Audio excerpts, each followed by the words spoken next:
I'm Debs Davies. I'm a Fifth Sense ambassador and trustee, and I also have congenital anosmia. About 1 in 10,000 people in the UK or worldwide will have congenital anosmia. So there's probably 6,500 of us in the UK alone, and yet I'd never met anybody else with it until I came in touch with Fifth Sense.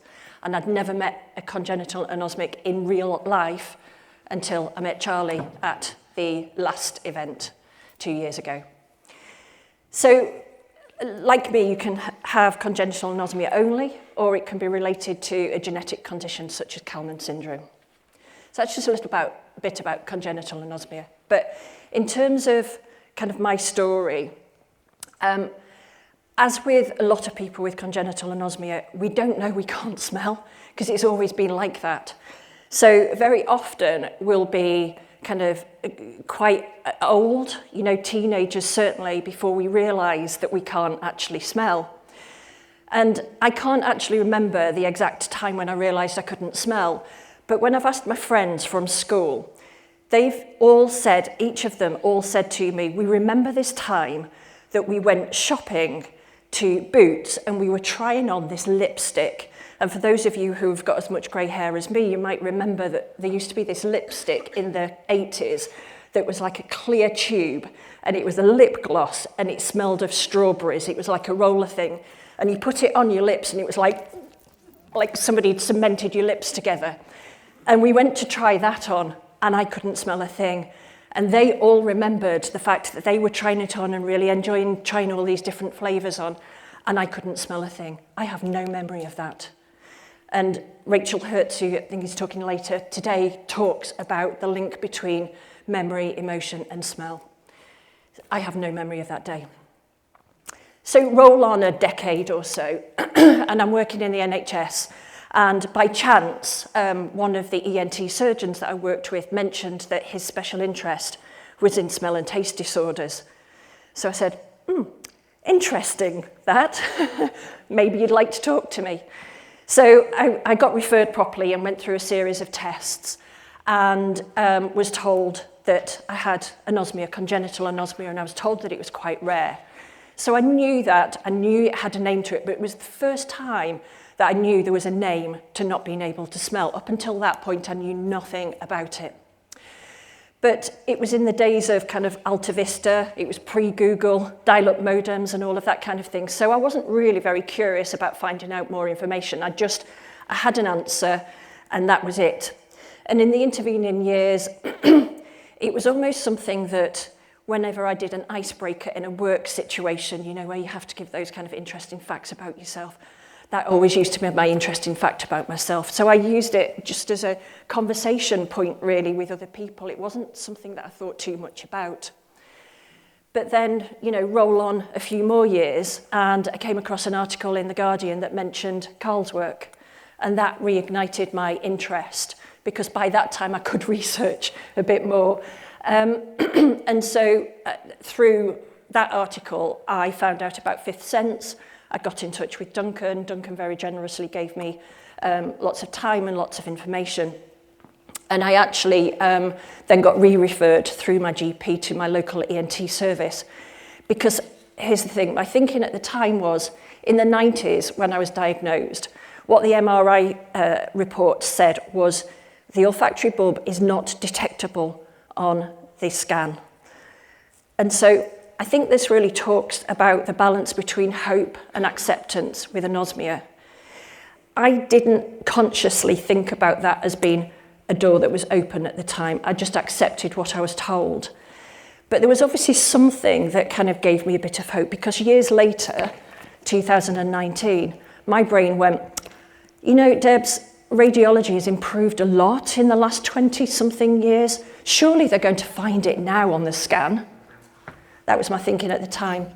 And so I got re-referred, and probably unsurprisingly, it more conclusively said it's not detectable. And it's this thing where I probably hadn't got my hopes up as much the second time because of the first time. But nevertheless, there was that kind of bit of maybe just maybe. And it's not something that I live with on a day-to-day basis like those of you who might have lost your sense of smell do. But it was definitely there, that sense of maybe this time it will be different. But really importantly, what that helped me to do was to be in touch with fifth sense.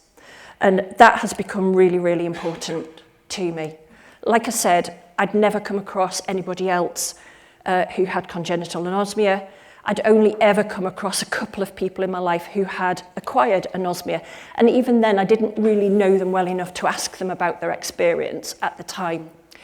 So a couple of years ago, maybe 3 years ago, Fifth Sense for the very first time put on a Let's Talk Smell and Taste event purely for people with congenital anosmia. There were 60 of us on a Zoom call, I think in the middle of the pandemic, wasn't it, Duncan? 60 of us on a Zoom call. And it was just one of those feelings. It was like, I never knew I needed to be connected to other people that share the same experience.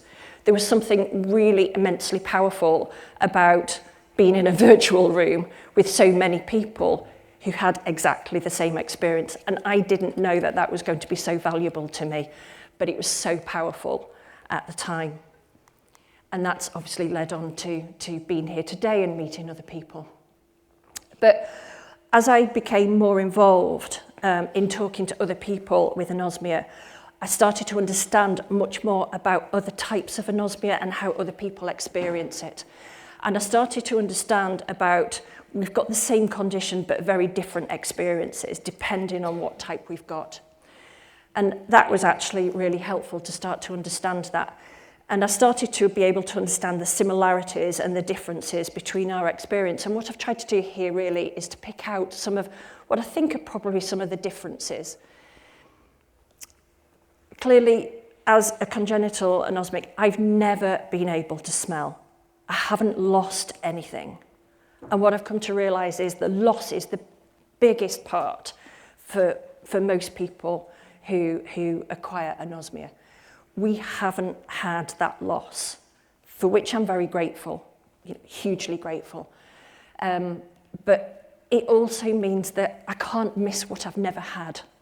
I don't mourn the loss of something because I haven't had it, and that feels to me to be a very, very different experience than for a lot of you in the room today.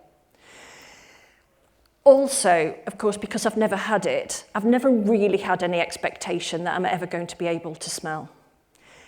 As I said before, there has been that times there's been hope, maybe it'll be different this time, but it's not there all the time. Realistically, unless, Graham and the team, no pressure, of course, over time can develop something, I don't have any expectation that I'll ever be able to smell.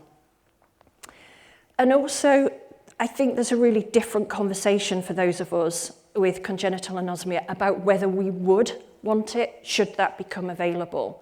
It's a very prominent conversation actually in the deaf community too, with cochlear implants that help people to hear.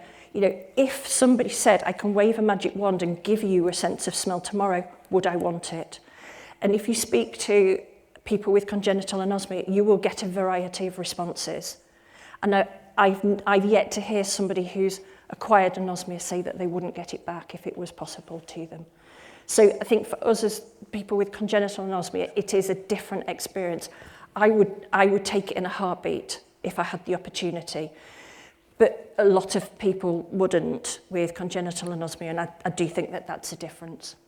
And quite an important one, I think, in the debate about anosmia. The other thing, of course, is that we don't know what smells. For those of you who have had a sense of smell, you have a frame of reference. You already know what smells. We don't. It was less than a year ago that I found out that bananas smell. To me, yes, they're brightly coloured on the outside, but on the inside, they're bland. They don't taste very strong to me. It was a complete shock to me that they taste so strong. I've also put my nail varnish on a packed commuter train to London. Because I didn't know it smelled. People were far too British to say anything to me about it. I would never do that if I'd known it smelled. It's just not something I would ever have done had I known it smelled. So that was a bit embarrassing. The other thing, of course, is as we move from children to live independently, we need to know some practical things in life. When do you put the bins out? How often do things need washing? Do my clothes smell? You know, we don't know those things at all. The third area, I think, is adaptation. I think we probably adapt slightly differently. This little bundle of cute grumpiness is now a cute and grumpy 14-year-old who is taller than me. But when he was this age, he used to sleep, well, when he was smaller, he used to just sleep on me here. And I used to put my nose on the top of his head. And I felt like I could smell him. I clearly couldn't smell him. But again, I've heard Rachel Hertz say that the way that congenital anosmics adapt is, you know, we develop heightened other senses as an adaptive response to not being able to smell.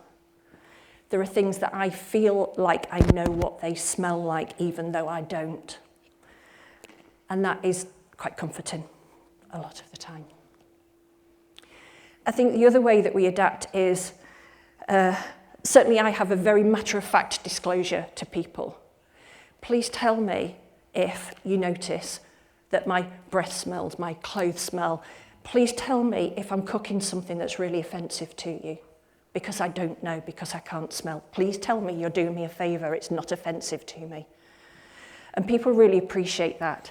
And I'm unafraid of saying that to people because it actually really helps me. It educates me because I don't know otherwise. And I think the other thing is that for us, sort of coping mechanisms are our default. We've always done it. It's just business as usual. My husband, please will you smell this? Does this chicken smell okay? Does this need washing? Because I don't know. I've done that for all of my life. But it's also other things that sometimes are not quite in your consciousness. When I used to commute to London a lot from Manchester, I used to get the red-eye train at 6 in the morning. I could be at my desk at 9:15. But that 3.25 hours involved a stop in a local cafe where I would go in, I would clean my teeth, I would put some more deodorant on, sometimes I would have a change of clothes, I would change my shoes. You know, that was just business as usual for me. I'd never thought twice about it until I came to a Fifth Sense event and I realised I was doing the same, and I suddenly went, I don't need to do that because nobody else can smell even if I do smell. But I wasn't even really conscious that that was a coping mechanism until I had that realisation. They're just defaults to us. They're there all the time. So what am I trying to say here? Well, I think that there's no right way to live with anosmia. We all have different experiences. Those of us who even have the same type of anosmia have different experiences too. And that's okay. There's no right way to be. You know, you'll get lots of advice, lots of amazing advice through Fifth Sense. But, you know, some of it might not work for you. I've got very simple food tastes, for example. I don't like lots of texture and lots of things mixed together on my plate because I can't taste them as well. I like a single food, a single taste, because I can taste more. Now, from the outside, somebody might make a judgment about me and think, well, she's a very uncultured eater. I don't really care because I can taste more. I'm unafraid of that judgment. It really helps me because that's my experience.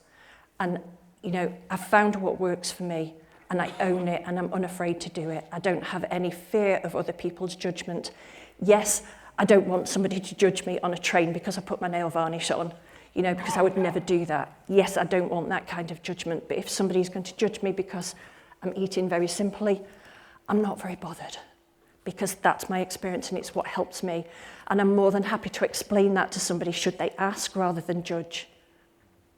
So that's the message really that I want to say. Find your own experience. What's mine might not be yours, but hopefully in the conversations today, we can share some experiences that will help everybody with at least one thing. So just back to here, where does that bring us back to? What I really realised through those conversations was how different and similar our experience is as a congenital anosmic, which made me really want to be an ambassador for Fifth Sense and, you know, support the work that Fifth Sense do and earlier this year became a trustee for the organisation too. So that's all I wanted to say. Thank you very much.